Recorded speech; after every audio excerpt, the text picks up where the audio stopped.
Democracy! When do you want it? Now! It's a long way from the islands of Fiji, but today the political tensions there are washing ashore in the western suburbs of Sydney. We are coming in. Fiji's unelected Prime Minister, previously banned from visiting Australia, is coming to garner support, and he comes with the familiar trappings of a military ruler. Private muscle, police on hand, a ban on media, we have been invited as international media to cover... and a hand-picked crowd. This is a bloody thing. What happened? We are coming in. There's more to come. What's also now with the country? You may now take the seats again. At the beginning of this year, Varek Frank Bainimarama renounced his military role. Now I'm allowed to come back into Australia. Called an election. Yes, I was not allowed to. And is now entering it at the head of a brand new party, Fiji First. I'm interested in how you will make the transition to democracy. For 8 years, Frank Bainimarama has ground the judiciary and media into total submission and demolished his political opponents with his typical forthright style. You don't know? Are you really that ignorant? You don't know? And yet, to the utter surprise of many international observers, but are you really that ignorant? You don't know why? Frank Bainimarama is possibly on his way to a convincing electoral victory. We have a constitution to run with. And this little blue book, his new constitution, is likely to be the key to his success. All Fijians, for the first time in their history, it's offering something that no previous Fijian government ever has: the abolition of race in the electoral and government system. One vote, one value. Many in this crowd will no longer be branded as Indo-Fijians. Their title and status now is simply Fijian. And that is buying a lot of support for the strongman of the Pacific. I have not heard of any other leader or prime minister that has come forward like you have and has brought equality and freedom to Fiji. The biggest losers in the changes are the traditional chiefs, who enjoyed a kind of upper house role in politics. Now it's not anymore. A role now abolished. Great Council of Chiefs, why have you taken away the Great Council of Chiefs? I am an indigenous Fijian. The lady that spoke there is an indigenous Fijian. Then why did you take that away from us? The indigenous... I've given Fiji one of the best documents Fiji can ever make.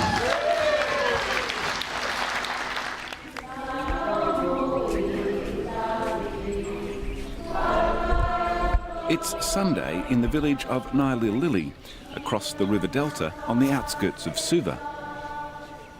It's the home turf of the woman with the best chance of stopping Frank Bainimarama.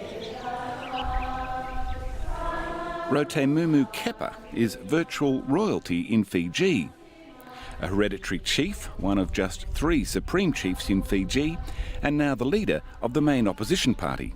He likes his uniforms, he shows this macho kind of character.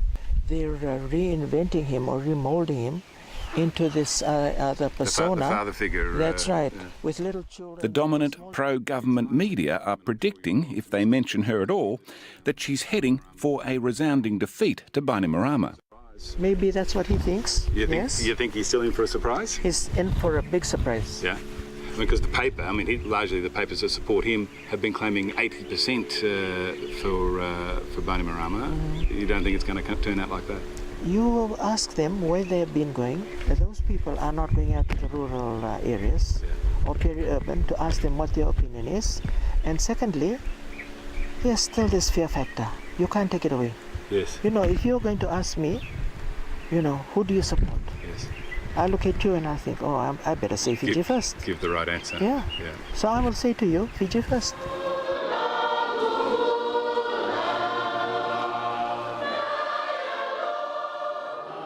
With little media coverage, Rotemumu and her Social Democrat party, Sedelpa, have been solidly building a grassroots campaign in churches and small villages across the country over the past 6 months, and it may yet deliver a surprise result.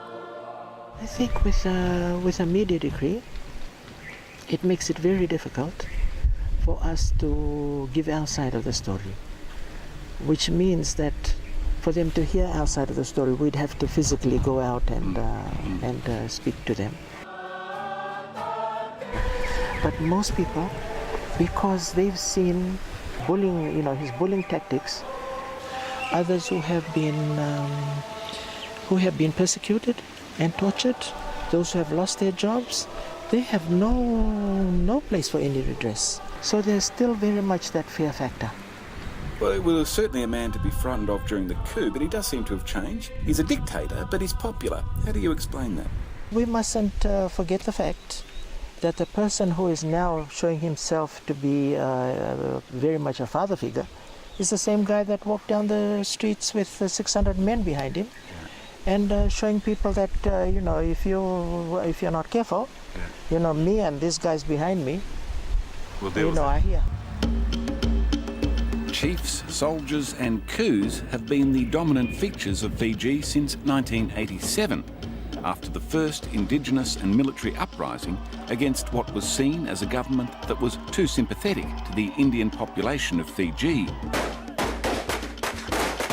Then in 2000, the government of Mahendra Chaudhry, the first Prime Minister of Indian ethnicity, was deposed.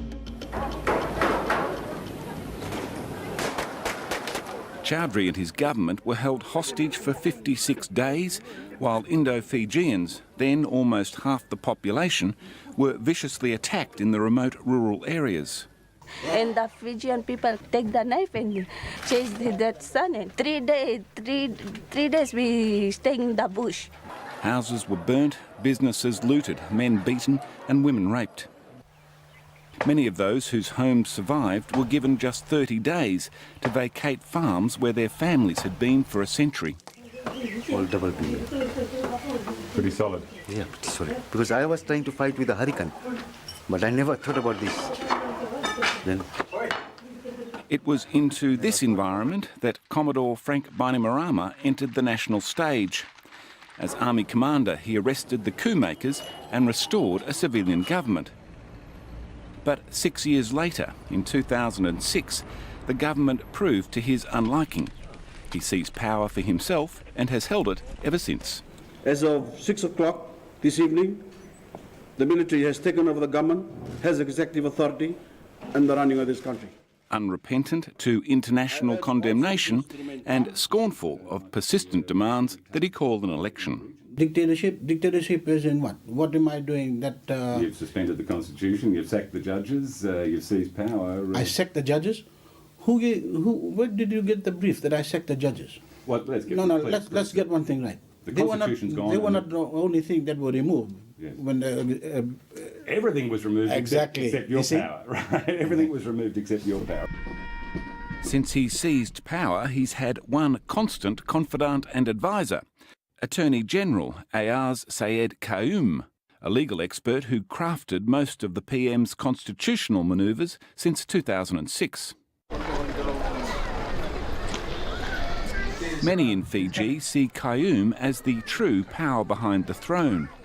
As well as Attorney General, he's also Minister for Justice, Minister for Tourism, Communications, Trade, Elections, etc., etc. 12 ministries in all. You've thrown away a lot of conventions and you've probably created a lot of enemies. Is it worth it for what you think you're trying to achieve? But I don't understand your question. What do you mean? Like, you mean building roads, we've created enemies, or electricity, or water? No, arresting people, isolating people, careers have ended. Anyone who's been seen to be an enemy of Bainimarama is finished. I disagree with that. I don't think there has been that kind of, victimization or enemy of Bainimarama per se. Of course, our ability to have a good pool of people to choose from was very limited by Australia and New Zealand because of travel bans, and indeed at USA at one stage. Yeah, but you brought on a lot of it yourself. I mean, the sort of the attacks on the judiciary and the magistrates. See, again, that's an unfounded statement. There's no attack on the judiciary. Well, you wiped them out. I mean, anyone... No, we didn't. Like his boss, Qayyum won't wear the dictator tag lightly. No, that's completely false. despite ruling by decree for 8 years and overseeing an exodus of judges, lawyers and news editors. People will be able to speak. Well, no, you see, I think again, I don't agree with the fact that the media is not free.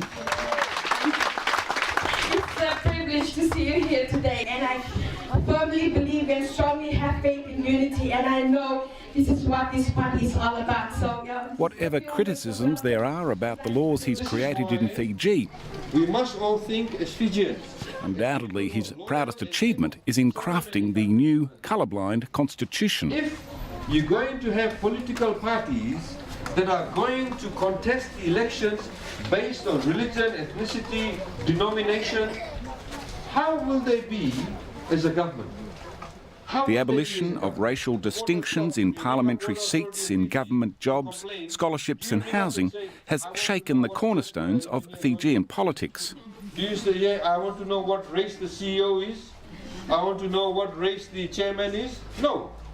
Drawing Indians away from their traditional parties, as well as many urban Indigenous Fijians. You want water in the tap.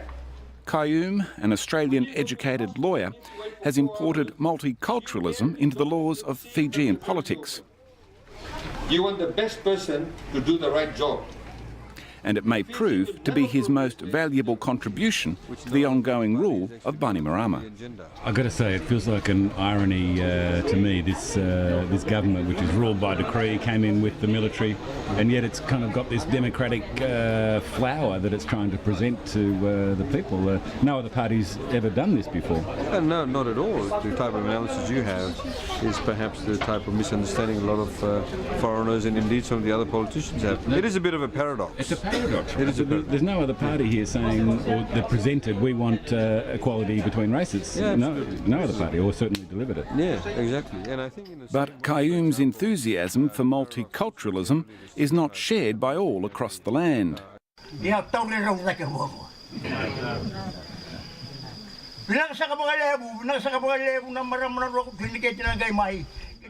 In the village of Drabuta, followers are coming to pay their respects to Rotemumu Kepa.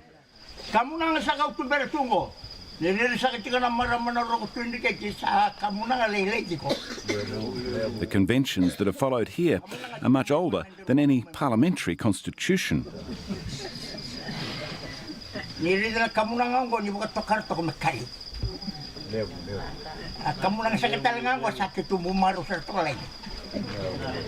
Undoubtedly, Rotemumu can rely on the political support of a good number of her subjects.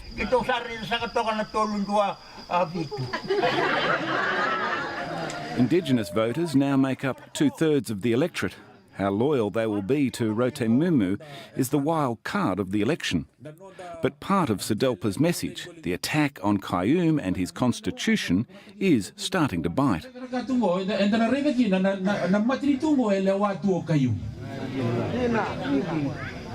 Kayum's constitution is being analysed line by line by Sedelpa candidate Semesa Karavati.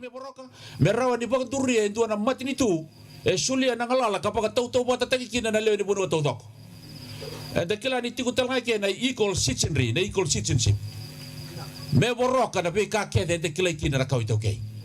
Dozens of roadshows like this are unfolding in villages across the country, with a central message that has long resonated here.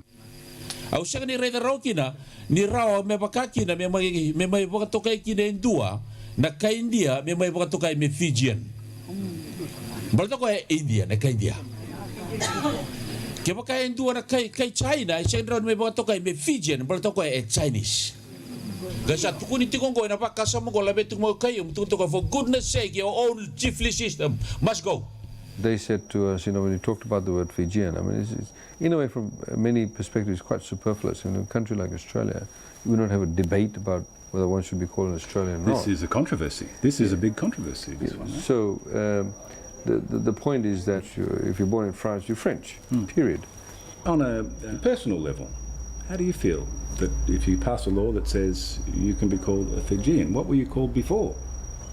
Well, that's precisely the point. I mean, it's quite silly. In fact, I don't know whether you know or not, but when you fill out the immigration card, if you left your country and we entered your country, it says, if Fiji's citizen fill out race, We have to do that all the time.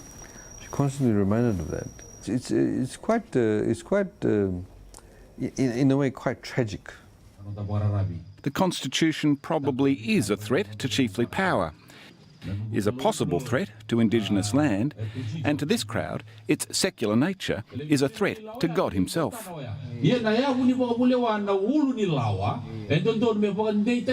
Dominant principles and values ni Lotu Bakaristo. Guys, siya ganito ike.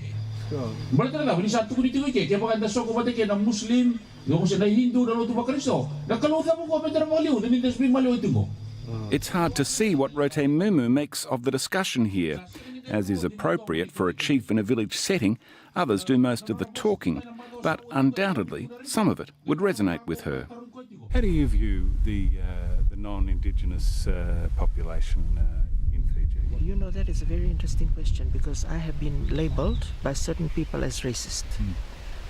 Now, from my position, we look at Indigenous as being the first people that arrived in this land, and as such they have certain rights and privileges, but that doesn't mean that it overrides any other rights and privileges of any other group. This is what makes Fiji. Of course, it makes it a great country, but it's also made it a very dark country at times, like during the first coups. You know, the position of the Indians was horrifying, and that came through some of your fellow chiefs. Do you regret those times? I regret some of the things that happened at that time. You know, in hindsight, you can say, we would have done this differently. If I had been there, I would have done things different. But it happened, and those are some of the things that you have to learn from. That it doesn't help anybody in any way. It doesn't help the Indigenous. It doesn't help any other group. Part of the problem with the Constitution is that it dropped almost from the sky. No vote, no discussion, no consensus. Unsurprisingly, it's being torn apart in villages like this, where the bulk of the electorate live on the eve of the election. Just take it to the people. Take it to the people and see what the people think. Put it to a vote. You can't make any unilateral decision thinking that you know best. Yes. And there are, hundreds of thousands of people out there that have their own opinion as to how they want this country to be.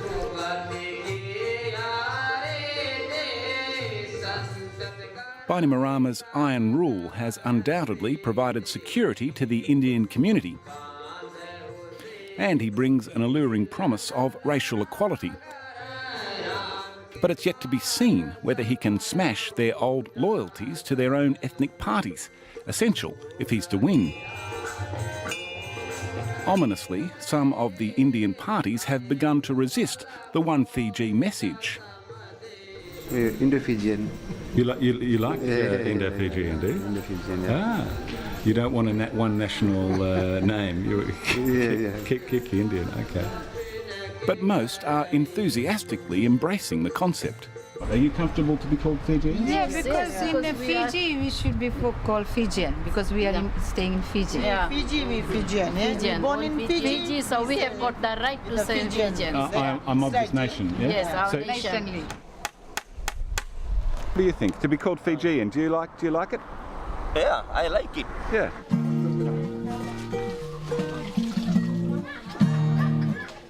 Pre-polling has begun in remote, mostly Indigenous villages, and these are the hardest places to judge whether they'll vote for Bainimarama.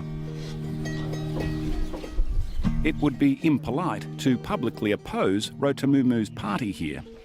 But Fiji First needs about a third of them to do just that in the privacy of a ballot box. The big end of town, Indigenous, Indian and all in between, seem firmly in Bainimarama's camp. I've said in the last couple of days that I've been very disappointed that some of the forces who were responsible for much of the trauma we suffered in 1987 and again in 2000 have re-emerged from the shadows in this election campaign.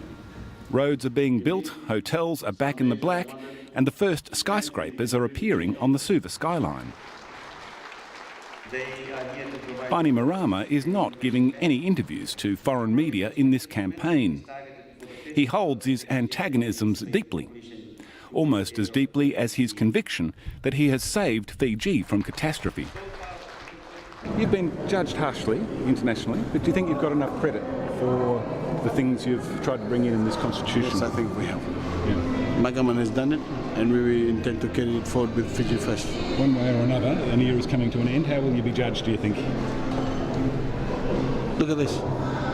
This is how I'm going to be judged. Any regrets? Any regrets? None whatsoever. Tomorrow will tell whether he becomes what he's most wanted for 8 years, to be the undisputed and totally legitimate ruler of Fiji.